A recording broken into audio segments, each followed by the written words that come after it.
Muy, pero muy bendecida noche, bendecidas tardes, bendecidos días. No sé en qué horario vas a estar mirando esta hermosa entrevista que no tiene nada para que te pierdas, sino que es muy rica. Y Dios nos va a estar bendiciendo a través de este siervo suyo, que le pido, por favor, que te presentes, hermano. Bendiciones, buenas noches, buenos días, buenas tardes, diferente público, audiencia de diferentes países. Como dice la pastora, depende del horario que nos vean. Le bendecimos. Muy complacido por estar aquí en el programa. Mi nombre es el evangelista Luis Alejandro Peña y como la pastora dice, yo resido en Estados Unidos. Estamos allá en el Ministerio Nueva Jerusalén y a la orden y disposición de todos ustedes siempre. Gracias, hermano. Bien, vamos a comenzar. Quiero leerte un poquito de Mateo 25 para luego hacerte la pregunta. Ok. Una parábola, la parábola de las 10 vírgenes, que es muy conocida. Dice, entonces el reino de los cielos será semejante a 10 vírgenes que tomando sus lámparas salieron a recibir al esposo. 5 de ellas eran prudentes y 5 insensatas. Las insensatas, tomando sus lámparas, no tomaron consigo aceite, mas las prudentes tomaron aceite en sus vasijas juntamente con sus lámparas. Y tardándose el esposo, cabecearon todas y se durmieron. Y a la medianoche se oyó un clamor: aquí viene el esposo, salid a recibirle. Entonces todas aquellas vírgenes se levantaron y arreglaron sus lámparas. Y las insensatas dijeron a las prudentes: dadnos de vuestro aceite, porque nuestras lámparas se apagan. Mas las prudentes respondieron diciendo: para que no nos falte a nosotras y a vosotras, id más bien a los que venden y comprad para vosotras mismas. Pero mientras ellas iban a comprar, vino el esposo, y las que estaban preparadas entraron con él a las bodas y se cerró la puerta. Después vinieron también las otras vírgenes diciendo: Señor, Señor, ábrenos. Mas él respondiendo dijo: de cierto os digo que no os conozco. Velad pues, porque no sabéis el día ni la hora en que el Hijo del Hombre va a venir. Mi hermano, la segunda venida, la parucía de nuestro Señor ya está cerca. Cuando leemos Mateo 24, cuando nosotros eh, observamos el reloj profético que es Israel, sabemos que se están acumulando las profecías y que, gloria a Dios, el Señor viene pronto, ¿no? Pero la pregunta, por qué te leí este pasaje bíblico? La pregunta, hermano, es: ¿la iglesia está preparada ya o está dormida? ¿Tiene aceite la iglesia o todavía le falta? ¿La iglesia tiene que despertar, hermano? Amén. Sin duda alguna, tiene que despertar la iglesia, ya que pudimos escuchar y leer que no solamente fueron cinco las que se durmieron. Dicen que las diez cabecearon y las 10 se durmieron. Ahora, hubo una diferencia entre esas vírgenes y es la siguiente, de que cinco de ellas, aunque cabecearon y se durmieron, tenían una vasija extra llena de aceite, que es lo que nos da a entender a nosotros que en este mundo, como dice la escritura, vamos a tener aflicciones, vamos a tener debilidades, pero si tenemos esa vasija extra, tenemos ese aceite, tenemos esa cobertura, sabemos de que Dios no nos ha desamparado y tenemos la convicción de que aunque estamos en el mundo, como dijo Jesús, no pertenecemos a este mundo. ¿Me entiende? No pertenecemos a este mundo. Y entonces esa vasija, ese aceite fresco, es lo que nos ayuda día tras día a velar, a orar, a mantenernos vigilando, porque sabemos que tenemos poco tiempo y hay un enemigo que anda como león rugiente buscándonos para devorarnos. Pero no podemos enfocarnos simplemente en las cinco que no tomaron consigo aceite y se durmieron, porque en realidad todas se durmieron, todas cabecearon. Es decir, que no solamente el que está fuera de la iglesia es que se va a perder, no, hay muchos que están dentro que también lamentablemente van a perderse. ¿Por qué? Porque están jugando un evangelio de doble vida, de doble ánimo, de doble sentido. Cuando el mismo Jesús dijo, o eres frío o eres caliente, porque lo tibio mi padre lo va a vomitar de la boca. Entonces, ¿quiénes son los que serán salvos? No solamente aquellos que no se duerman, sino que aunque se duerman, tengan aceite para responder, que puedan levantarse, que si cayeron, que tropezaron, que entiendan que no es que no caiga, que no tropiece. Quiera Dios, y es el deseo de todos nosotros, pero al final es que si caíste, que si tropezaste, que te levante, que siga caminando, que te ponga el aceite de la lámpara y siga alumbrando como Dios nos mandó, que somos la luz de este mundo. Y una luz no se puede esconder debajo de un armud, debajo de una mesa, debajo de una cama. Tiene que estar ¿dónde? En un candelero para que alumbre a todo. Ese significado realmente de el aceite y las viudas. Pero hay un detallito más que me reía mientras usted hablaba, porque hace tiempo estaba yo analizando eso, y es que hay algo bien espiritual en eso de la viuda y el aceite, y es lo siguiente. Sabe que muchos ya dentro de la congregación tienen su ministerio de evangelismo, de profeta, de pastores, pero muchos se desaniman. ¿Sabe por qué, pastora? Porque ven que lo que Dios le prometió, ellos aún no lo han visto, que lo que le dijeron en sueño, en una profecía, todavía no ha llegado, no se ha cumplido. Entonces Dios me hablaba con las viudas y me decía, fíjate de algo, las que se durmieron fue porque tomaron sus lámparas. Dice que ya, la primera que usted mencionó, tomaron sus lámparas y se fueron a recibir el esposo. Las que se quedaron de último fueron las que, por la preocupación de tomar la lámpara, de ir a buscar vasijas, de llenarla también con aceite, llegaron más después que las 5 primeras. Es decir, las que tomaron simplemente su vasija se fueron rápido. Quizás llegaron primero a esperar al esposo. Las que se quedaron buscando su vasija y dijeron, oh, espérate, tengo que buscar también aceite por si me falta, por si se demora el esposo. Se devolvieron a buscar también aceite. Llegaron más después. Pero al final no valió la pena quién llegó primero, sino quién estaba preparado cuando llegó el esposo. Amén, gloria a Dios. Entonces, eso me decía el Espíritu Santo. Hay muchos que están corriendo, que quieren llegar primero, que quieren alcanzar lo que ya yo les prometí, lo que le profetizaron, y están corriendo hacia esa visión, pero no se están preparando. Entonces, en el medio del camino se cansan, tropiezan y caen, y ya se desaniman, se apartan, se descarrian, porque no tienen suficiente aceite. Y me decía el Espíritu de Dios, no es cuán rápido tú llegues, sino cuán lleno tú estés. Amén, gloria a Dios. Qué palabra, qué palabra. Excelente.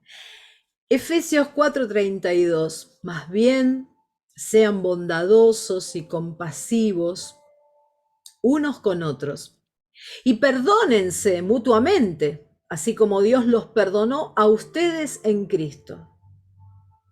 Querido hermano, ¿cómo le explicarías a un creyente, porque yo sé que lo habrás visto más de una vez, que a veces tienen años de creyentes o están ya encaminados en este transitar en Cristo, pero que aún así siguen masticando y rumiando ofensas, resentimientos, no pueden con el tema del perdón?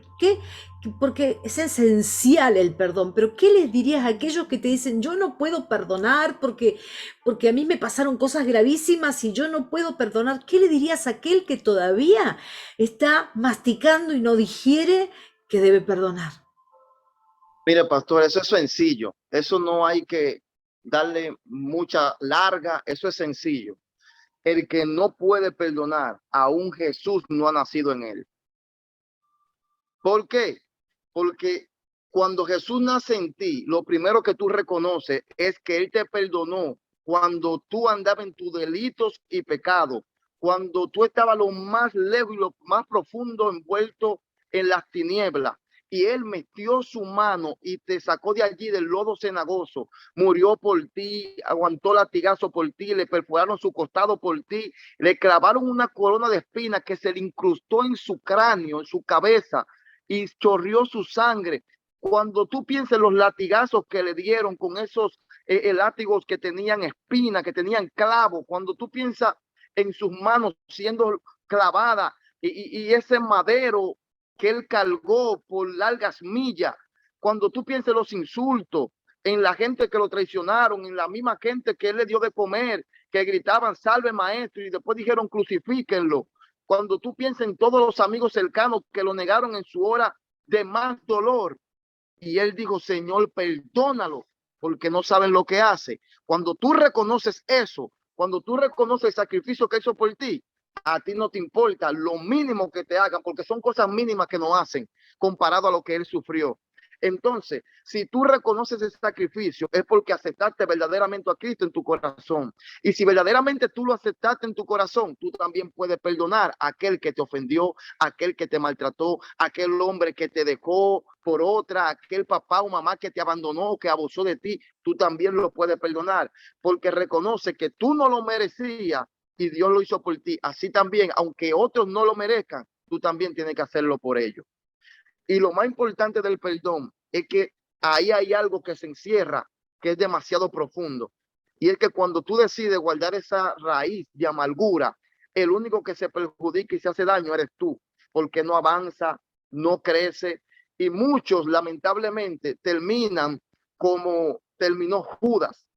¿Saben cuál fue la única diferencia entre Judas y Pedro? Que Pedro pudo reconocer su error y se retractó. Judas nunca reconoció su error y nunca pudo perdonarse a sí mismo. Y hay gente que están sufriendo porque nunca supieron perdonar a otros, ni se han perdonado ellos mismos en otro ámbito. Por ejemplo, hay gente que nadie le ha hecho nada, sino que ellos mismos pecaron contra Dios, fallaron, se descarriaron, hicieron cosas que no tenían que hacer. Entonces, Dios dice, si tú te arrepientes de tus pecados, yo te perdono. Pero ¿qué pasa? Que ellos van a una iglesia, se reconcilian, se arrepienten, Dios lo perdona, pero ellos nunca se perdonan ellos mismos. Y Exacto. Satanás vive repitiéndole, tú hiciste aquello, tú hiciste aquello. Cuando Dios ya dijo, todas las cosas para mí, ya yo la borré, ya yo me olvidé de eso. Tu pecado eran rojo, yo lo hago blanco como la lana. Pero entonces cuando la persona sigue con esa falta de perdón en su corazón, muchos terminan como Judas. ¿Sabe por qué? Porque Pedro hizo más que Judas. Pedro lo negó, Pedro lo insultó, Pedro blasfemó contra él, lo maldijo, dice que lo maldijo. Yo no conozco a ese hombre, lo maldijo. Pedro habló mentira. Y cuando llegó la hora de que tuvo el encuentro con Jesús, que Jesús resucita, Jesús le dice, Pedro, tú me amas. Él dice, Señor, tú sabes que yo te amo. Pedro, me ama. Maestro, tú sabes que yo te amo. O apacienta mis ovejas, apacienta mi cordero. Pedro, me ama. Dice que cuando le preguntó la tercera vez, él se rompió en llanto a llorar.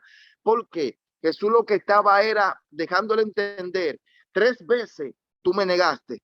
3 veces yo te estoy preguntando que si me ama. ¿Sabe por qué? Porque yo no vine a remover tu pasado, sino yo vine a hacerte libre de eso y a decirte que haga mi obra, que te levante, que apaciente mi cabrito, que apaciente mis ovejas, que mueva todo tu rincón y te muevas de ese dolor. Entonces Pedro se levantó y se perdonó a sí mismo. Ahora, Judas no. Judas, cuando vio que el plan no le salió, pastora, porque en sí Judas no quería que el maestro muriera, sino que él tenía un plan ideado en su mente, y es que como él veía que él era el tesorero, tenía la bolsa, y él siempre veía que Jesús predicaba, y en muchas ocasiones lo intentaron matar. Dice que lo acorralaban, le hacían rondas de multitudes, pero dice que Jesús se desaparecía a través de ellos mismos y no lo podían tocar. ¿Por qué? Porque no había llegado su hora. Entonces, él como un negociante al fin, él lo que dijo fue, oh, pero aquí hay un negocio. Yo voy a vender a Jesús. Cuando ellos lo vayan a buscar, él va a hacer como siempre hace. Se va a desaparecer por entre medio de las multitudes. Nadie le va a quitar la vida. Y entonces yo me voy a quedar con el dinero y Jesús se va a quedar libre. Pero ¿dónde estuvo el error? Que ya esa hora de Jesús morir en la cruz había llegado. Y cuando él vio que Jesús no se escapó, sino que lo agarraron, que lo apresaron, entonces él pidió ese remordimiento y fue a devolver las monedas. Si ese no hubiera sido su plan, él no devuelve la moneda. Él fue y devolvió la moneda porque el plan no le salió. Digo, yo no quiero esto. y se la dio a los sacerdotes. Entonces fue, amarró un lazo en su cuello y se ahorcó. ¿Por qué? Porque él no pudo perdonarse de que él traicionó al maestro. Yo te aseguro de que si él hubiera arrepentido de todo su corazón y le pide perdón al Señor, el Señor lo hubiera perdonado, pero ya estaba no predeterminado como muchos dicen, sino que Dios ve el futuro. Ya Dios sabía que él no se iba a arrepentir y que él iba a terminar tomando esa opción de ahorcarse. Por eso fue que le llamaron desde el inicio el hijo de perdición, porque ya Dios había visto en el futuro que él no iba a ser como Pedro, que se iba a retractar y iba a pedir perdón. Qué hermosa explicación que nos has dado. Mateo 23:12, hermano, un pasaje muy conocido, porque el que se enaltece será humillado y el que se humilla será enaltecido. Este es un versículo que muchas veces los creyentes, nosotros nos llenamos la boca hablándose, ¿no? Hablando de este versículo, ¿no? De humillarnos, pero que pareciera que solamente lo usamos para proclamarlo, pero no para accionarlo. ¿Y por qué te digo esto, hermano? Porque con dolor lo digo, se está viendo un fenómeno sabes muy bien que todo este tema de la pandemia, la cuarentena, el aislamiento, nos dejó poder predicar y dar la palabra a través de las redes, de las plataformas, pero esto también está mostrando una faceta en donde estamos viendo grandes predicadores, grandes teólogos, hombres eruditos en la Biblia, que en lugar de estar dando la palabra, ahora se dedican pura y exclusivamente a defenestrar a otros siervos. Yo no sé si lo has notado esto, hermano, pero Amén.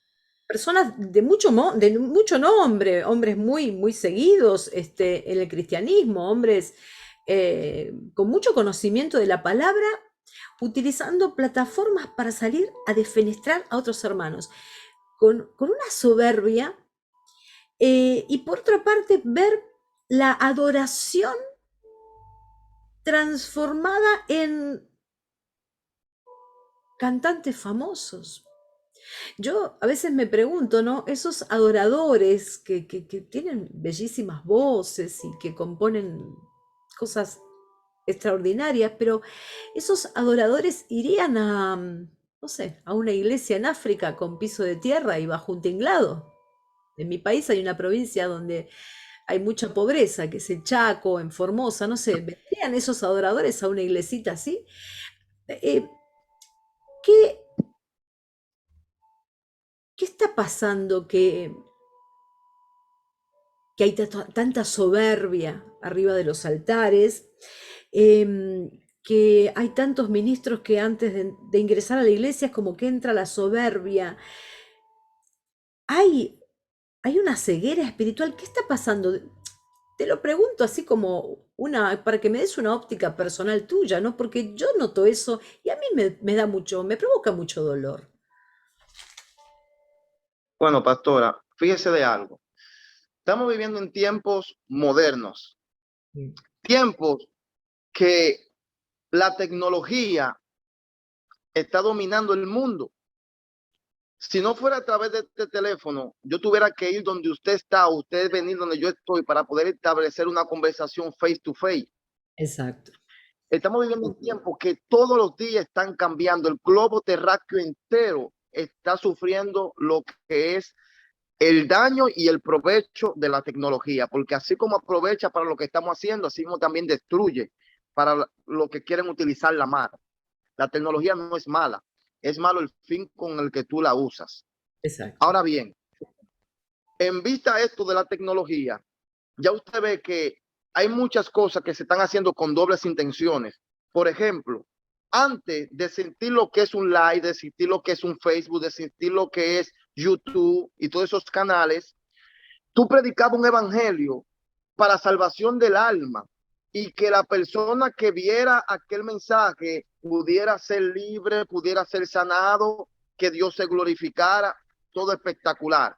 Pero ahora, como existe la tecnología, existen cosas que antes no. Por ejemplo, están los likes, están los views, que si mi video alcanza tanto view, a mí me dan un bono de tanto, que si mi video alcanza tantos likes, a mí me dan un bono de tanto. Entonces, eso está pasando constantemente, de que muchos se han desviado de la verdad, porque ahora yo quiero predicar un mensaje de que Cristo viene, un mensaje de salvación, pero ese mensaje no me va a ser tan rentable para los views, porque la gente lo que quieren escuchar: yo te entrego el anillo, ahí está la casa, toma el vehículo. Y esos son los mensajes que la gente van a ver y le van a compartir a los amigos, y esos son los mensajes que a mí me va a hacer crecer, que la gente me van a buscar, que me van a ver a través de YouTube. Pero un mensaje que Cristo viene, eso es anticuado, eso está obsoleto, y muchos piensan así y están como Balaán, profetas suerdos, que simplemente están desviando la verdad por sus propios beneficios. Esa es una de las partes que está sucediendo con muchos, lamentablemente, ministros y muchas personas que predican la palabra. Le están vendiendo, le están vendiendo. Sabe que ya todo es por marketing, ya todo es por lo que se ve. Si usted me ve a mí predicando y que en el medio de la predicación caen 4 gente, que 5 son liberadas, que crece un brazo, que a una estaba en la silla de ruedas y se levanta, gloria a Dios, que el mundo lo vea, de que Dios tiene poder. Pero también muchos lo hacen simplemente y graban y capturan esos momentos para que usted como pastora vea el poder que Dios me usa a mí y usted me invite a su iglesia. Entonces, al final, quiero que hablemos de un tema de Daniel, que es que Dios al final pesa los corazones. Al final Dios sabe cuáles son las intenciones del hombre. Al final Él sabe por qué tú estás haciendo eso, por qué tú ayunas, por qué en realidad tú buscas, entre comillas, qué es lo que tú estás buscando al final. Él lo sabe.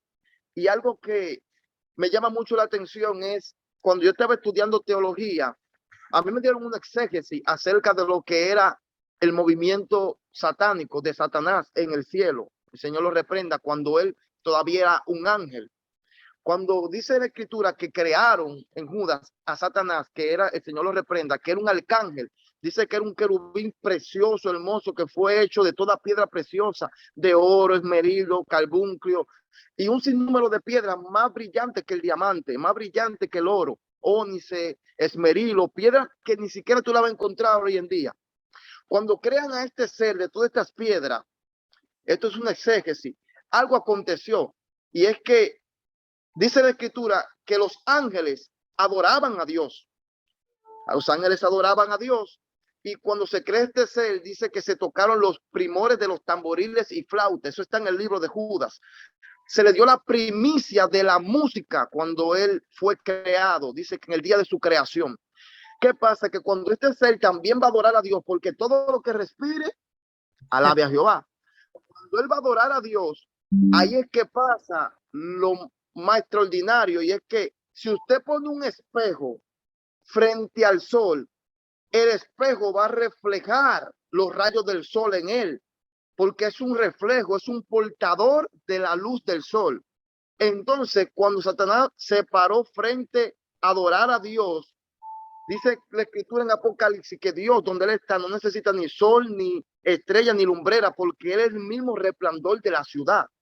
Por lo tanto, cuando el resplandor de Dios le dio a este ser, él también comenzó a emanar luz de él, porque él está hecho de piedras preciosas como lo que son el oro, carbunclo, esmerilo, piedras que reflejan el resplandor de la luz de Dios. Cuando él vio que nada más habían 2 que brillaban, que era él y Dios, ahí fue que el ego y la maldad entró en él, porque él dijo: aquí nada más hay 2 que brillamos. Entonces, ahí donde él declara y dice: yo subiré al norte y pondré mi trono y me haré semejante al Altísimo, porque él dijo: yo soy el único que me parezco a él. Yo quiero esa semejanza. Entonces ahí vino la altivez de Satanás, y ahí fue donde lo derrocaron para la tierra. Dice que por sus muchas contrataciones se halló en él maldad, y no solamente él, sino la tercera de la parte de los ángeles se fueron con él. ¿Qué quiero decirle con esto? Satanás era un portador de la luz de Dios. Él no brillaba con luz propia, él simplemente era un portador, un reflejo de la luz de Cristo. Y ahora es lo mismo que está pasando con nosotros, con todo lo que usted me preguntó, con los evangelistas, con los pastores, con los maestros, con los salvadores, con los salmistas. Nosotros no brillamos por nuestra propia luz. Nosotros somos portadores de la luz de Cristo. Entonces, cuando nosotros creemos que brillamos con luz propia, estamos haciendo la misma rebelión que hizo Satanás en el cielo. Creemos que por nosotros es que suceden los milagros. Creemos que por muchos sacrificios es que la gente se sana. Creemos que por eso es que tenemos el don de convocatoria y se reúnen 5,000 y 4,000 personas. No, es la luz de Cristo. Nosotros simplemente somos portadores, somos espejos que reflejamos esa luz, ese proyecto.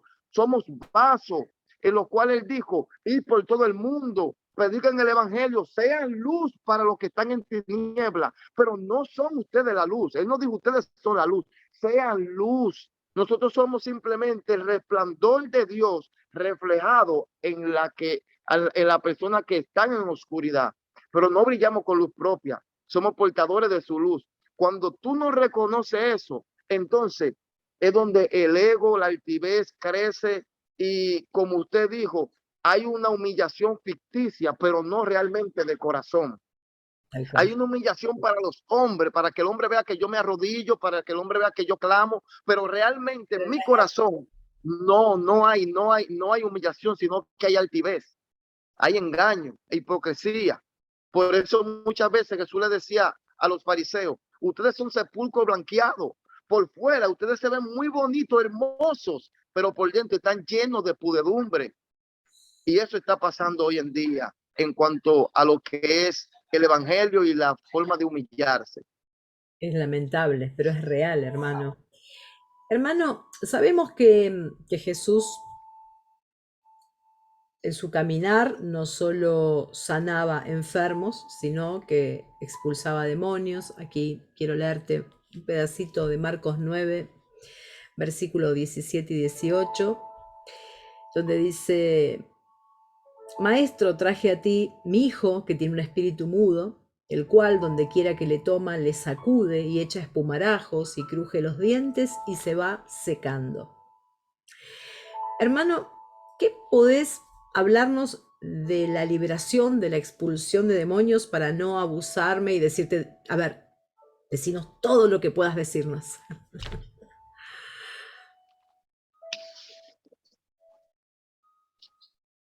Mire, acerca de lo que es la puerta, acerca de lo que es la liberación, tengo bastante cosas que le podría decir. Como por ejemplo, yo le dije que yo vivo en Estados Unidos, estoy residiendo en Estados Unidos, ¿verdad? Pero ahora mismo, yo me encuentro con usted haciendo este live en República Dominicana, donde yo nací, donde soy, porque tuve que salir el lunes, este lunes tuve que salir para acá por la muerte de mi abuela. Mi abuela murió y la enterramos el mismo lunes y hoy es jueves, hace 3 días ya la enterramos, 4 días. ¿Qué acontece? Le voy a hablar con un hecho real que yo viví. Mi abuela murió de 80 años. Ella practicaba la hechicería, practicaba la brujería. Desde que nació, ella nació en eso, porque fue por herencia. Ella le heredaron eso, su mamá y la mamá de la mamá, y todo eso viene de generación en generación. Ella desde que nació le dieron ese ministerio de brujería y ella creció. Ella nunca trabajó otra cosa que no fuera eso. Ella consultaba, leía la taza, leía barajas, leía cartas, leía las manos, hacía fiesta a los demonios, al Prillet, todo eso. Yo me crié viendo todo eso. Yo me crié viendo mujeres ancianas metiéndose en una candela, una fogata y no quemarse. Me crié viendo cómo degollaban a un cordero y se bebían la sangre. Yo vi todo eso. Pero ¿qué acontece? Que nosotros oramos cuando mi hermano y yo nos arrepentimos y fuimos creciendo, ya nos metimos a la iglesia, y comenzamos a buscar de Dios profundamente. Comenzamos a orar por la vida de mi abuela para que ella se apartara de eso. Y orábamos, intercedíamos, cogíamos ayuno, hacíamos silicio, hacíamos vigilia para que ella se arrepintiera de eso. Y duramos mucho tiempo así. Yo cada vez que venía para acá a visitarla, le decía: abuela, lo único que yo no quiero es que usted se muera sin aceptar a Cristo. Prométame que antes de usted morir lo va a aceptar. Y ella me decía: sí, mijo, cuenta con eso. Pero siempre era lo mismo. ¿Qué acontece? Que en el último viaje que vine, hace 2 meses, yo me la llevé a la iglesia y le dije a ella: ¿usted quiere aceptar a Cristo? Y ella me dijo: no. Y yo la dejé tranquila porque me tocaba predicar. Yo la tenía sentada al lado de mí. Cuando pasaron varios minutos, ella comenzó a ver una sombra en la iglesia y me dice: mira, allá está un hombre con una corona de espinas. Y es el hombre que me aparece en las noches cuando yo no puedo dormir, él me da paz. Y yo me quedé pensando qué hombre estaba viendo ella, porque como ella brega con eso de brujería, ella tiene 80 años bregando con eso de brujería. Dice la escritura que tú tienes que pesar los espíritus. Tú no puedes creer que porque te digan que es un hombre con corona de espina, tú puedes creer que es cosa buena. Tú tienes que pesar los espíritus. Yo me quedé mirando y le digo a mi padre: llévala al otro lado de la iglesia, porque era dentro de la iglesia, pero en el otro extremo. Ella decía que ella estaba el hombre y que ella quería hablar con él. Yo dije: llévala. Y él la tomó de la mano. Ella estaba ya en 80 años, bien viejita, y fue allá. Cuando vaya, yo me quedo observando en el otro extremo. Ella se repuesta de la pared y se pone así en la pared. De allá para acá viene con fuerza cuando ella no podía ni siquiera caminar bien. Y se siente, me dice: me siento bien, ya hablé con él, tengo paz. Pero yo me quedo pensando esto. Y cuando me toca predicar, predico, evangelizo, hago el llamado en la iglesia, hay sanidad y todo, y dejé a mi abuela para último. Cuando ya hice todo con las demás personas, la llamé a ella al frente y le dije: abuela, ¿tú quieres aceptar a Cristo? ¿Sabe lo que me dijo? No, yo no lo puedo aceptar ahora, porque el hombre con la corona de espina en la pared que yo vi, me dijo que yo me voy a convertir, que lo voy a aceptar a él en noviembre. Y yo le dije: en noviembre, no. Ahí yo entendí que lo que ella estaba viendo no era bueno, porque cuando Jesús llega, él no te va a poner una fecha posterior para luego. No, Jesús llega y es ya. Entonces yo entendí que lo que ella estaba viendo no era bueno, sino que era el enemigo disfrazado. Recuerden que el enemigo se disfraza de ángel de luz. Y yo le dije: no, usted se me convierte ahora. Y como dice la escritura, salgan para las calles, los que no quisieron entrar a la boda, traigan a los que quieran, y los que no, fuércenlo a entrar. Yo la forcé a entrar. Yo le dije: no, usted se me convierte ya, así que repita conmigo, vamos, en el nombre de Jesús. Y ya comencé a hacer la oración de fe, ya comenzó a repetir. Cuando ya ella repitió: inscribe mi nombre en el libro de la vida, yo me cubro con tu sangre, yo renuncio a esto, aquello. Cuando ella iba a sellar la oración para decir en el nombre de Jesús, ella no pudo y cayó en el suelo. ¡Pum! Cuando cae en el suelo, yo me le tiro encima y digo: vamos, en el nombre de Jesús, en el nombre de Jesús, hasta que ella lo dijo: en el nombre de Jesús. Y ahí vomitó. Luego, cuando salimos, fue libre en ese momento. ¿Qué pasa? Que ella me dijo, contando yo ahora, que era en noviembre que se iba a arrepentir, porque el hombre le dijo de la pared que era en noviembre. Ella murió ahora en agosto. Faltaban 3 meses para noviembre. Es decir, que si yo hubiera esperado hasta noviembre, mi abuela se hubiera ido sin Cristo, porque ella murió ahora, el 15 de agosto. Y el espíritu que ella vio le dijo que ella se iba a convertir en noviembre, 3 meses después. ¿Entiende? ¿Qué pasa con eso? Que yo entendí algo, y es que nosotros, mientras oramos y oramos y oramos por ella y ayudamos por ella, esa cadena nunca se rompió. ¿Sabe hasta cuándo? Hasta que ella misma decidió de poner de su parte, hasta que ella misma hizo la oración de fe, hasta que ella misma confesó a Jesucristo. Y hace ya 3 días, antes de ella morir en el lecho de muerte, ella se quitó la máscara de oxígeno, levantó su mano al cielo y dijo: Señor, en tus manos yo encomiendo mi espíritu, cúbreme con tu sangre, porque voy a pelear. Y ella murió peleando con esos espíritus para no pasarlo de generación en generación. Ella cortó ya con eso, porque se fue con Cristo. Ella ya no nos dejó esa carga a nosotros de pelear con esos espíritus, porque ella dijo, voy a pelear, cúbreme con tu sangre. Y los espíritus lo que querían hacer era, porque el mundo espiritual es más real que el físico, los espíritus lo que querían era que ella pasara eso como se lo pasaron a ella, que se lo pasara a su hijo, a nosotros, sus nietos, para que le dieran continuidad. Y como ella no quiso, ellos le dijeron, pues te vamos a matar de adentro para afuera. Y ella murió y todavía no se dio un diagnóstico específico médico de cómo ella murió, porque era algo espiritual. Ella decidió morir peleando para cortar eso. Por eso es que con relación a lo que usted me pregunta del muchacho que cae endemoniado, hasta que la persona no decide pelear por su liberación o decide ser libre, por más que le oren, por más que le ayunen, por más profecía, por más que usted se explote la garganta declarando liberación, nunca va a acontecer una liberación, porque eso no depende simplemente de nosotros, sino también de la persona que está siendo atada, que está siendo endemoniada, que está siendo influenciada. Porque muchas personas usted ora por ellos, pero en realidad ellos no quieren ser libres. Es cierto. Hay muchas personas que usted está desesperado porque tengan un cambio de vida y se rompan la cadena, pero en realidad ellos quieren seguir con sus ataduras y cadenas.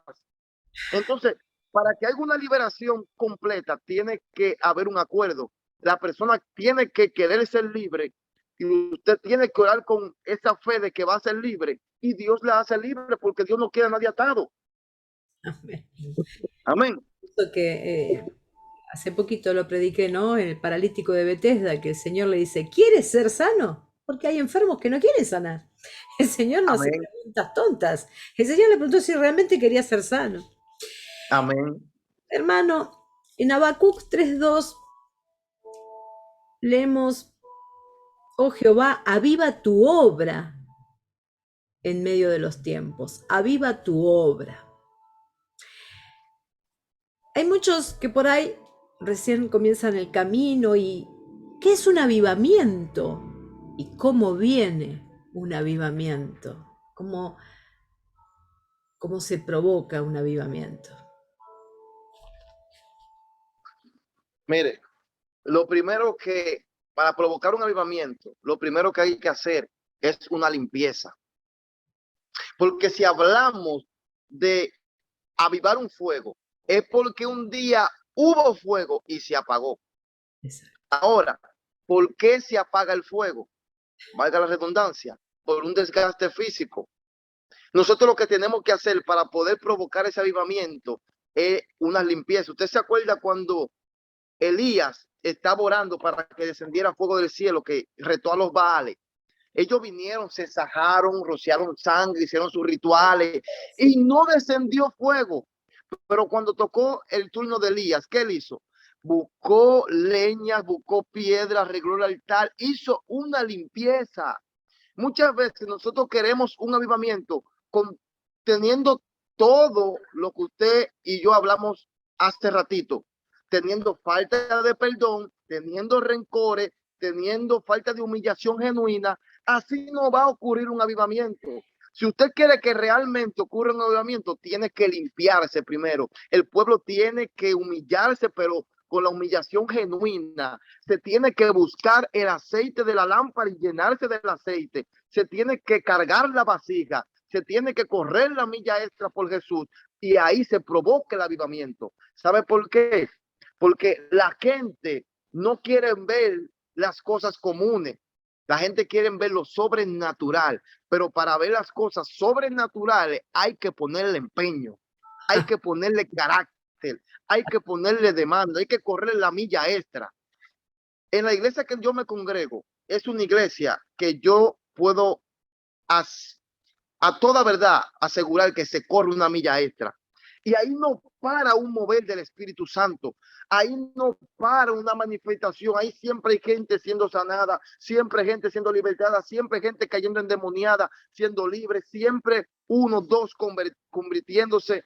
¿Por qué? Porque ahí se corre la milla extra, ahí se hace un esfuerzo sobremanera para que la gloria de Dios descienda constante. Entonces, donde no se da ese esfuerzo simplemente de boca, que hay un avivamiento, que Dios, no va a haber avivamiento.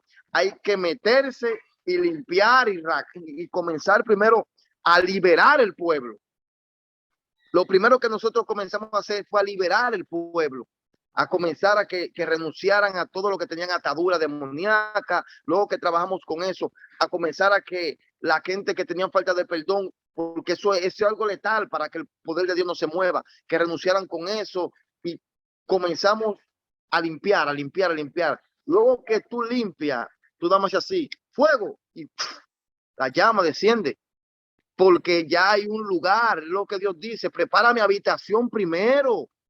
No me busque por los panes y los peces, no me busque por los milagros, no me busque un avivamiento simplemente para que se llene la iglesia, para que la gente vea que tú, no, búscame primeramente por liberación de las almas, por sanidad, por restauración, porque realmente las almas salgan convencidas, porque haga un verdadero fuego, que ese es el fuego del Espíritu Santo, que todos reciban a Jesús, no por panes y peces ni cosas materiales. Entonces, cuando tú limpias todo eso y la gente está como en el Pentecostés, esperando lo que viene de Dios, no físico, sino espiritual, entonces Dios manifiesta lo espiritual, y con lo espiritual también se abre la puerta y se manifiesta lo físico, porque la clave de conseguir lo físico es que llegue lo espiritual.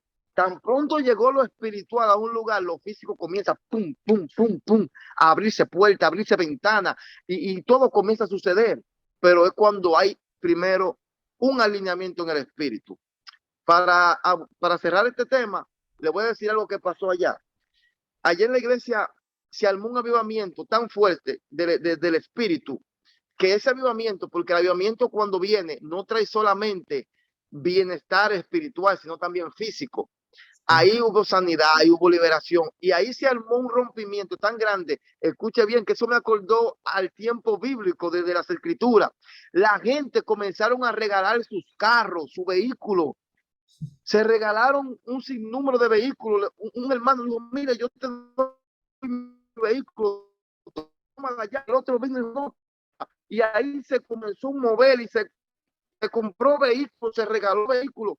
Y son gente que no son millonarios, son trabajadores de día tras día, constructores, obreros, entiende, que tienen un salario mínimo de bajos recursos, pero es que cuando Dios llega, todo se abre. Cuando hay un verdadero avivamiento, todo sucede, nada es posible cuando Dios está ahí. Es que mi hermano, la codicia y la avaricia es una idolatría que Amén. muchos en el camino a la que tienen que renunciar. No se pueden tener dos señores. No, Hermano, te leo un pedacito del Salmo 40. El salmista en el versículo 1 al 3 dice: pacientemente esperé a Jehová, y se inclinó a mí y oyó mi clamor, y me hizo sacar del pozo de la desesperación, del lodo cenagoso, puso mis pies sobre peña y enderezó mis pasos. Ahora yo le hablo a Luis Alejandro. ¿Te ha pasado alguna vez, y sobre todo para aquellos que nos van a estar escuchando, ¿no? ¿Te ha pasado alguna vez estar en el pozo de la desesperación y sentir el brazo extendido del Señor, su mano victoriosa sacándote? ¿Y qué le dirías a aquellos que están en este momento en ese pozo de desesperación, con los pies en el lodo? mire, yo he pasado que si le cuento multitudes de veces, yo me he encontrado en esa situación, muchas veces, pero hay una clave, y es que cuando tú aprendes a escuchar la voz de Dios, eso te trae alivio en el medio de tu desesperación, porque el problema está cuando tú no escuchas la voz de Dios, y muchas veces la voz de Dios no te va a hablar cuando tú quieras, sino que va a haber un espacio de silencio, pero ahí está la voz de Dios. Entonces en ese silencio lo que te toca es esperar, y eso es lo que trae la desesperación. La espera en cuando Dios hable o cuando Dios accione o cuando me saque del problema. Pero cuando tú eres paciente, como dice el Salmo, es cuando tú realmente puedes salir del hoyo de la desesperación. Porque mire el problema, cuando nos llega alguna situación a nuestra vida, nosotros lo primero que nos llega a la mente como humanos es querer resolverlo físicamente, humanamente, a través de alguien, buscando un medio físico, alguien que te provea, alguien que te solucione el problema. Pero entonces cuando tú ves que en la tierra no se puede solucionar, que ya tú tocaste todas las puertas, que ya te dijeron el familiar te ha desahuciado, que ya te dijeron esa deuda es impagable, que ya nadie te puede decir, no puedo ayudarte, no puedo darte la mano. Entonces ahí es donde hacemos como el salmista. Alzaré mis ojos a los montes. ¿De dónde vendrá mi socorro? ¿Sabe por qué? Porque llegaste a un extremo que te fueron empujando, empujando, empujando. Y ahora tú te encuentras así, entre la espada y con la pared atrás. Entonces solo te hace mirar al cielo y esperar el socorro de Jehová. Ahora, muchas veces ese silencio de espera duele. Sí. Y eso es lo que nos mata. El silencio de la espera ya no es el problema que tenemos, sino el silencio de la espera de qué Dios va a hacer, qué Dios va cómo me va a sacar de este problema.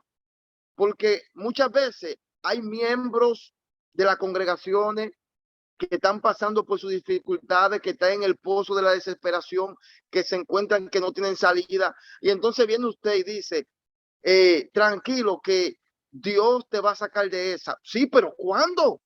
Entonces ahí es que entra la desesperación. ¿Por qué? Porque el silencio de Dios duele. Si hay algo que duele en la vida, es mientras Dios hace silencio.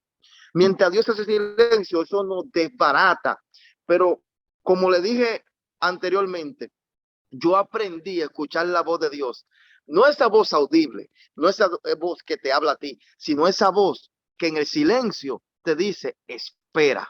Aunque parezca contradictorio, espera. Es un silencio que tú no oyes nada, que ya vienen profetas y no te profetizan, que le dan una palabra a todo el que estaba a tu lado, a tu alrededor, y a ti ni te miraron. Y esa es la voz que te dice, espera, espera, espera. Y llega el momento donde Dios te da la clave del éxito. Para hacer una anécdota, cuando yo vivía aquí hace 5 años atrás, yo vivía aquí en Dominicana, y en la ciudad donde yo vivo se puso difícil en cuanto a lo que era la economía y del trabajo. Sí. Y mandaron un volante, un boletín, una carta a la empresa diciendo que todos los empleados iban a ser despedidos, todos. Y todo el mundo de ese momento comenzó a sentirse mal y entristecerse. Todo el mundo de ahí en adelante comenzó a llegar cabizbajo al trabajo. Muchos comenzaron a llorar, mucha gente deprimida. Pero ¿qué pasa? Que en ese lapso de tiempo, yo estaba esperando a ver qué Dios iba a hacer. Y él no me había dicho nada. Y yo orando y orando y orando. Y él no me había dicho nada. Hasta que un día escucho la voz de Dios que me dice, ve y dile, ve y entra a la oficina y dile que te den tu renuncia, que te den tus prestaciones laborales, tu liquidación y vete. Digo yo, Señor, pero así como puede ser en un día que cierre la empresa, pueden pasar 3 meses quizás, déjame esperar hasta lo último. Y el Espíritu Santo me dijo, no, hablando conmigo mismo, yo de rodillas, me dijo, no, vete mañana, vete ya. Cuando el Espíritu Santo te dé una orden, cúmplela tal y como él la dijo. Yo me levanté al otro día, fui de mañana temprano a la oficina, entré y le dije, quiero mi renuncia. La mujer me mira y me dice, pero lo mismo que yo le había dicho a Dios. Así como puede ser mañana o pasado, pueden pasar 3 meses porque ellos mandaron el aviso, pero todavía no se sabe oficialmente cuándo. Y yo le dije, no, no, no, no, me quiero ir ya. Y ella dijo, ¿eso tú quieres, mijo? Ok, me dio mi carta, me la firmó, me la entregó y yo salí. Cuando yo salgo, digo, Señor, ¿y ahora qué? Me dice, mañana haz currículo, haz carta con tu referencia de lo que sabes hacer y comiénzalo a llevar a las empresas. Y yo, ok, y cuando me levanto, que la hago un montón de currículos de mi referencia y cuando voy a salir me dice, espera, no la lleve a cualquier lugar, llévala a lugares específicos donde tú quieras trabajar. Y yo entonces la llevé a los lugares donde yo quería trabajar, lo más alto que había en la ciudad. Lo comencé a llevar allí por obediencia. ¿Sabes qué?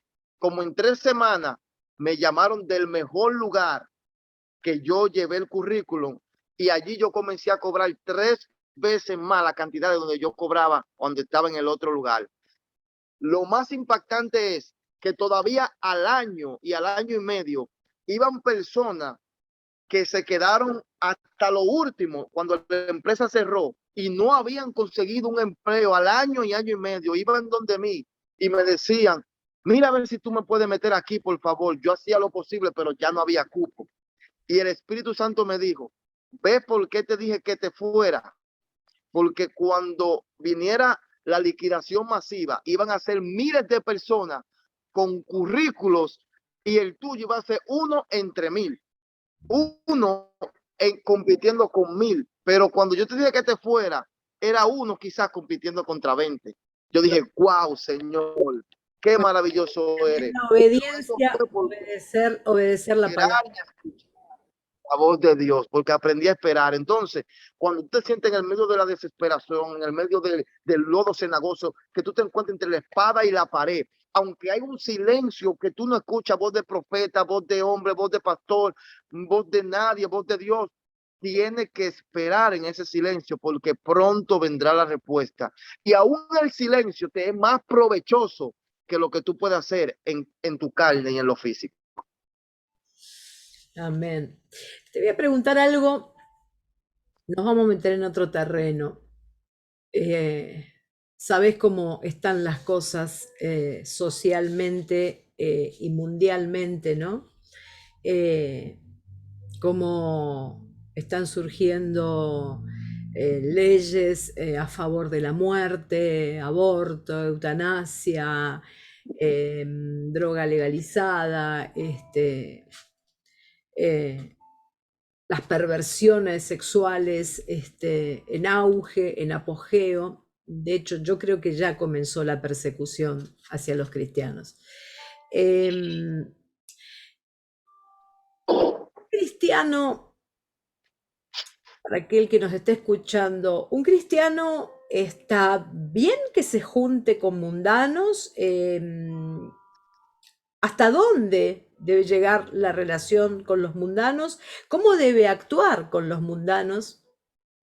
Porque yo estoy escuchando muchas posturas tibias. Bueno, yo tengo que respetarlos, sí, por supuesto que somos cristianos y respetamos a los demás, pero una cosa es respetar y otra cosa es asumir que lo que no está bien, nunca va a estar bien.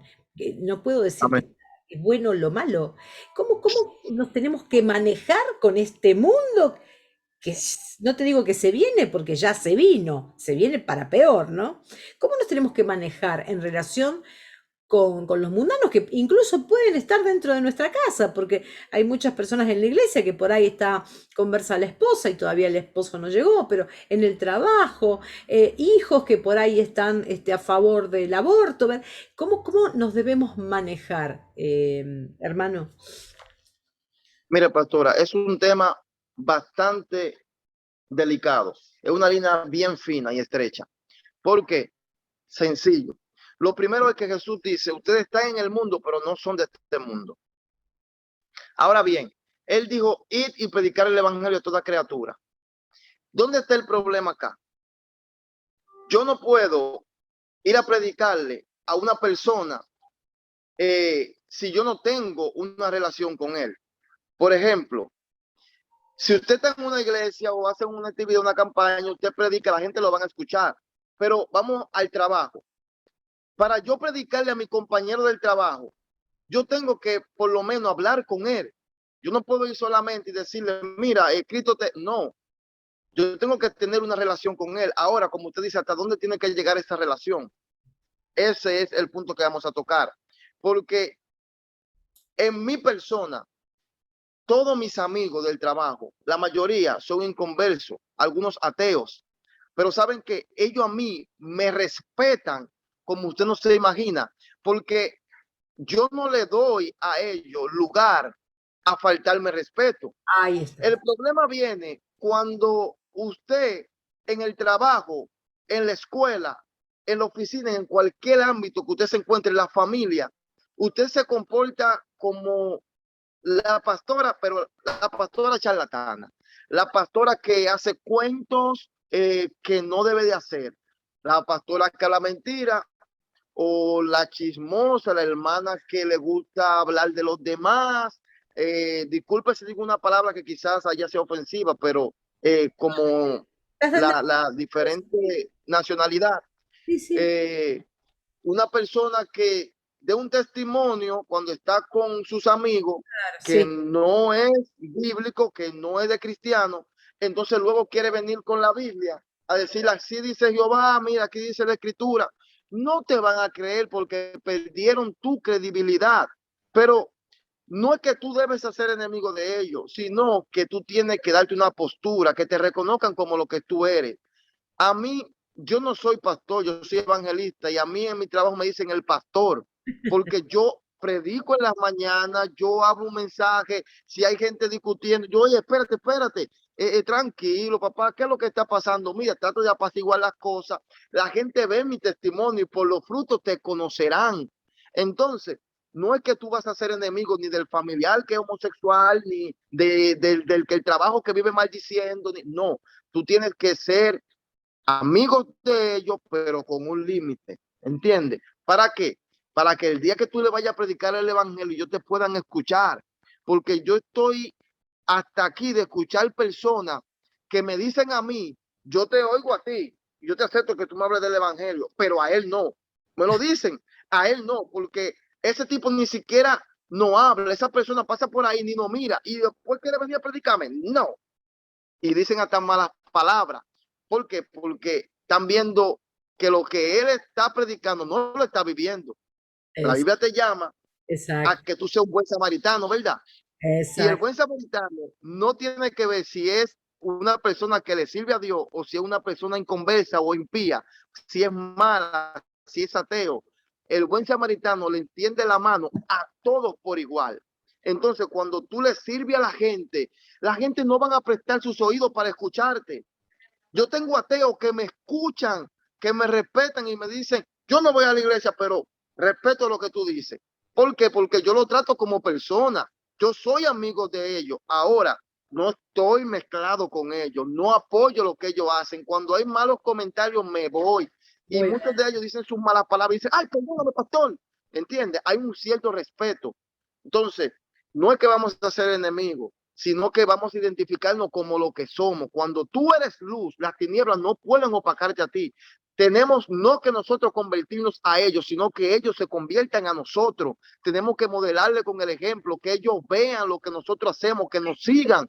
demonio. Pero le dije que era una línea estrecha, Sí, porque así mismo también no todos pueden hacer esto, porque hay cristianos que todavía no están bien arraizados en la fe y en vez de ser luz, lo que se contaminan con las tinieblas y caen y se apartan. Entonces, si usted es un cristiano que salió, vamos a decir, de los vicios, de la droga, del alcohol, y usted no está bien cimentado en Cristo todavía, pues yo no le recomiendo que se junte con el drogadita de la esquina, ni con el alcohólico, porque puede ser que antes de que usted lo ale a ellos hacia Cristo, ellos te alen hacia ti, exactamente. hacia ellos mismos, porque tú a veces no tienes raíz suficiente. Ahora, si tú eres ya maduro en la fe, si tú estás bien afianzado en Cristo, sal y cólmete al mundo, cómetelo, cómetelo, porque para eso Dios nos llamó, para hacer luz, para deshacer las obras del diablo, para desvanecer las tinieblas. Yo digo, donde yo llegue, y haya tiniebla, tiene que desaparecer, se tiene que ir, porque llegó un hijo de luz, se tiene que ir. Y eso es lo que yo pienso en cuanto a esas relaciones de personas quizás que no conocen de Dios. No podemos ser su enemigo, eso no podemos, no podemos porque entonces no tenemos esa confianza o esa accesibilidad para predicarle a Cristo, para modelarle a Cristo. No, no podemos sus enemigos, pero tampoco podemos mezclarnos a su costumbre. Cierto punto, cierta divisiones de distancia. Excelente, como lo has dicho. Antes de pedirte que ores por los que van a estar escuchando y también por mí. Em, Te habrá pasado que vienen muchos y eh, pastora, me habló Dios, pastora, me habló Dios, me habló Dios, me habló Dios. Vos mismo lo contaste. Tu abuela pensaba que era Jesús, pero no lo era, se disfraza de ángel de luz. Entonces, ¿cómo sé que me habló Dios? ¿Cómo sé que lo que me está hablando, sí, no viene de abajo? Eh, ¿Cómo habla Dios, Luis Alejandro? ¿Cómo habla Dios? Al margen de que sabemos que habla a través de su palabra, la profecía está acá en su palabra, pero ¿cómo habla Dios? Si me tuvieras que Bueno, contar pastor, una experiencia personal, ¿cómo habla Dios? yo le voy a decir algo. A mí personalmente me habla mi espíritu. Y es que cuando tú alcanzas una madurez, ya tú sabes cuando Dios te habla. Ahora, a las personas que todavía no saben, como el joven Samuel, que Dios lo estaba llamando y pensaba que era Elí, cuando tú desconoces la voz de Dios, yo diría que hay un método que tú puedes utilizar mientras tus oídos se afinan para escuchar su voz.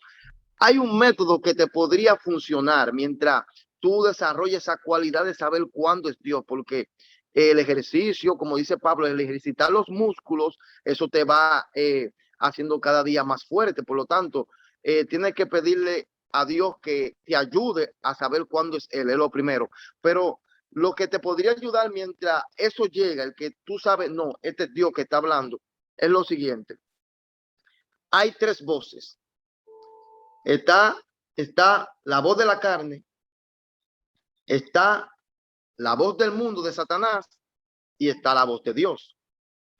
¿Cómo tú puedes diferenciar estos tres tipos de voces? Primero, cuando la carne te habla siempre de la carne. Ahí está. Cuando la carne te habla, siempre te va a buscar los deleites de la carne, porque dice Pablo que no se sujeta a ti ni puede. La carne no se sujeta a tu espíritu ni puede, dice Pablo. Entonces, cuando tú tengas que tomar una decisión y tú ves que esa decisión es más carne que espíritu, que es más para satisfacer esto, que no va a dejarte nada espiritual de provecho, tú dices, no, esa es mi carne, espérate, eso es mi carne, porque la carne siempre va a jalar para la carne, para su propio beneficio. Si un ejemplo, usted siente que Dios le está diciendo que tiene que hacer un silicio, vamos a decir, y usted dice, será la voz de Dios, porque yo siento como en mi espíritu que quiero hacer un silicio, pero es que está lloviendo y el piso está húmedo y puede ser que yo tenga frío. Tu carne te está hablando, tu carne te está diciendo, no, yo voy a tener frío, no, el piso está húmedo, no, está demasiado duro. Ya tú sentiste que Dios te dijo que haga el silicio, pero entonces tu carne te habló. La carne siempre va a jalar para la cosa de la carne, para lo que te conviene a ti como cuerpo, no como espíritu. O que yo escuché un mensaje que tengo que ayunar, pero ¿qué pasa? Que la carne dice, tú vas a ayunar trabajando 12 horas, tú te vas a morir ahí, tú no puedes hacer eso. Entonces, tienes que pesar. La carne siempre va a jalar para la carne. Es fácil identificar la voz de la carne. Siempre va a jalar para la carne. Cuando te habla Satanás, el Señor lo reprende, el mundo, él siempre te va a llevar a las cosas materiales de la tierra. Ay, yo voy a dar una ofrenda de $1,000 porque yo sé que Dios va a hacer un rompimiento. Espérate, ¿y cómo tú vas a hacer eso con tanto sacrificio que te lo ganaste? Tú no sabes que eso tú lo puedes invertir en la pieza del carro que se te dañó, no sabiendo tú que con eso es un rompimiento que tú vas a hacer para ti mismo. Satanás te está hablando. ¿Por qué? Porque él va a jalar para las cosas materiales del mundo. Tengo que comprar una Biblia, pero no sé si compro la Biblia o si compro los zapatos que vi allá. No, compra los zapatos que tú necesitas para caminar, para allá a la iglesia. La Biblia tú la buscas en el teléfono. Está hablando lo que es el mundo. Entonces, tú lo que tienes que hacer al momento de tomar una decisión de que Dios te habló, pesar a cuál de los tres es que le está conviniendo. ¿A cuál de los tres es que le va a convenir la decisión que tú vas a tomar? Porque cuando es Dios, no le afecta a ninguno. Y si le afecta a uno de los dos, a la carne o a Satanás, que es el mundo, le va a convenir a lo que es el espíritu. ¿Entiendes? Si tú tomas la decisión de decir, no, yo lo voy a hacer porque aunque me pase esto en lo físico, en lo espiritual, voy a obtener esto. Entonces, es una buena percepción de que en realidad es Dios que te está hablando. Yo siempre lo peso de esta manera, antes de yo saber ya realmente cuándo era Dios. Yo lo pensaba de esta manera y decía, llegó la decisión, ¿qué hago? ¿Me va a convenir en la carne? ¿Me va a convenir en lo material o me va a convenir en el espíritu? Oh, no, esto le conviene al espíritu. Ah, pues esto viene de Dios. Porque dice la escritura, si tú tienes un pensamiento de ayunar por una semana, eso no fue Satanás que te lo puso, eso no fue la carne. Si tú tienes tú sientes en tu corazón que Dios te dice, vamos a decir, oh, ve donde la vecina, ve donde el vecino, llévale la compra que tú tenías PTM, llévaselo a ellos. Sí. Eso no es ni Satanás ni de la carne. ¿Por qué? Porque dice la escritura que ningún pensamiento bueno proviene de nuestra mente. Dice que del ser humano no proviene nada bueno. Entonces, cuando tú ves que algo bueno tú quieres hacer, pues no eres tú, es Dios que te lo está poniendo en realidad, porque que de nuestra concupiscencia, dice la escritura, no sale ni procede nada bueno. Si Dios te mandó a llevarle la comida al vecino, fue Él que te mandó. Él te mandó a orar por el enfermo que tiene una enfermedad quizá que se te puede pegar, fue Él que te mandó, porque tu carne nunca te va a mandar a hacer algo así. Tu carne quiere estar cómoda, carne quiere estar viendo TV tranquila, relajada en aire. Tu carne ahora mismo, pastora, quisiera estar acostada, relajada, pero no, el espíritu dice, no, tú tienes que hacerme live, tú tienes que hacerme en Zoom, aunque esté cansadita, agotadita, tienes que hacérmelo, no te canses, no persista, vamos, sigue, ese es Dios. Pero Es, tu carne es la que te dice, hoy no, vamos a hacerlo después, ya tú lo hiciste el jueves pasado, vamos a hacerlo el otro. Es entonces, tú entiendes que no es Dios, que es tu carne. Y así más o menos tú puedes diferenciar cuando tú no tienes definido todavía el oído para escuchar a Dios. exactamente. Luis Alejandro, te voy a pedir una oración para todos los que nos van a estar escuchando. Te voy a pedir que nos ores, por favor. Amén. Yo voy a orar, pero y disculpe por lo que voy a hacer, pero le voy a dar un último punto de algo que me ¿Sí? está causando una molestia a mí en tiempo de pandemia. Para finalizar, sabe que en Daniel, su capítulo 5, verso 25 en adelante, es donde aparece una escritura que parece una mano y comienza a escribir en las paredes y pone Menek Mene Teker Uparsin. Y eso a mí me llamó tanto la atención en tiempo de pandemia, pastora, porque dice que Mene Mene significa, dice, cortó Dios tu reino y le ha puesto fin. Tekel, pesado fuiste en balanza y fuiste hallado farto. Eso a mí me rompió, pastora. ¿Por qué me rompió? Porque en el tiempo de la pandemia, antes de que aconteciera todo este caos, todo este desorden, cuando todos los hombres vivían en nuestros afanes día tras día, yo escuchaba mucha gente decir, oh, yo no voy a la iglesia porque no tengo tiempo. Yo no puedo orar tantas horas porque tengo que salir corriendo del trabajo, yo no tengo tiempo. Yo Sí. no puedo ayunar porque trabajo mucho y yo no tengo tiempo. Muchos decíamos dentro de las congregaciones, ay Señor, yo era uno que decía, Señor, yo quisiera tener más tiempo para orar más, para buscarte más. Muchos decían, yo quiero más tiempo para salir a evangelizar, pero ¿sabe qué pasó? Lo que pasó en Daniel 5:25, Tequel, pesé tu corazón y fuiste hallado falto, porque dice Proverbio en su capítulo 21, verso 2, que para el hombre los caminos son rectos, pero Dios pesa los corazones. Cuando Dios pesó el corazón del rey Belsasar, al que le escribió en la pared, dice que fue hallado falto. ¿Y sabe qué pasó en este tiempo de pandemia? Dios pesó nuestros corazones, se armó un tequel Sí. en todos los seres humanos y los evangélicos, y Dios pesó nuestros corazones. ¿Y sabe qué encontró? Muchos no encontró falto, porque ahora con 24 horas que teníamos cuando nos confinaron, que no podíamos salir, muchos que tenían 24 horas seguían dedicándole el mismo poco de tiempo que cuando trabajaban. Sí, Entonces totalmente. siguieron con la misma mediocridad que cuando trabajaban. Aquel que decía, yo quiero más tiempo para orar, comenzó a orar la misma oración sencilla. El mismo, oh Señor, gracias por esto, me voy a acostar porque mañana tengo que trabajar. Entonces, cuando Dios me reveló eso a mí, en tiempo de pandemia, yo en mi casa, que estábamos confinados, que no podíamos salir, que yo tenía 24 horas del día y seguía con las mismas 2 horas de ayuno, con lo mismo hora y media o 1 hora de oración. Yo dije, no, yo estoy mal. Dios me pesó el corazón y me halló falto, porque quiere decir que todo lo que yo decía cuando trabajaba, que yo quiero más tiempo para buscar, que yo quiero más tiempo para orar, que yo quiero más tiempo para ayunar, fue mentira. Porque cuando tuve el tiempo, seguí dedicándole el mismo poco de tiempo que cuando no tenía. Entonces, si al monte queda en nosotros y Dios pesó nuestros corazones y a muchos no halló falto, porque en este tiempo de pandemia hay muchos que todavía tienen su servicio por Zoom y usted en su casa y no lo pone. ¿Sabe por qué no lo pone? Porque en realidad no era falta de tiempo, sino falta de intimidad, falta de buscar a Dios, deseo de hacer su voluntad, era falta de hacer su voluntad, no era falta de tiempo. Entonces, en ese tequel, pesé tu corazón y fuiste hallado falto, yo dije, no, yo tengo que cambiar esto. Si yo ahora no estoy trabajando y estamos confinados, que no podemos salir, yo tengo que dedicarle más tiempo a Dios porque eso es lo que yo quería.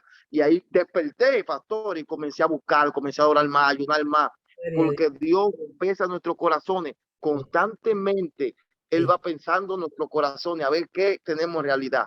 Entonces, todo el que dijo que quería buscarlo, pero no tenía tiempo, cuando se vio con el tiempo, Dios le pesó el corazón y muchos fuimos hallados faltos. Quiero dejarlo con esa palabra para que si usted que me va a ver, le habla al público en general, es una de esas personas que quería hacer más, pero no podía por el tiempo. Yo sé que ya todos no estamos trabajando igual que antes, todos no tenemos el mismo horario que antes, porque ya han reducido horas, han reducido límites y espacios, y hay más tiempo ahora para buscar a Dios. No hay excusa. Si tú lo quieres buscar, tienes que buscarlo en espíritu y en verdad, porque el tiempo está cerca y esto se está terminando y Cristo está a la puerta. Oramos para ser despedido en el nombre poderoso de Jesús. Señor, guarda a todas esas personas lindas que nos van a estar mirando, que nos van a estar escuchando. Padre, que tú traiga una revelación fresca, Señor, a cada vida, a cada persona, que tú traigas un convencimiento propio y genuino, Señor, que tú traspases esos corazones de piedra y lo pongan en corazones sencillos de carne. En el nombre de Jesús, que todo espíritu de estupor que no deja que se escuche la palabra sea derrocado y tirado por el suelo ahora en el nombre de Jesús. Padre, trae libertad, trae liberaciones a los oprimidos, a los encarcelados, a los que están en prisiones, Señor, espirituales. Libértalo, Dios de la gloria.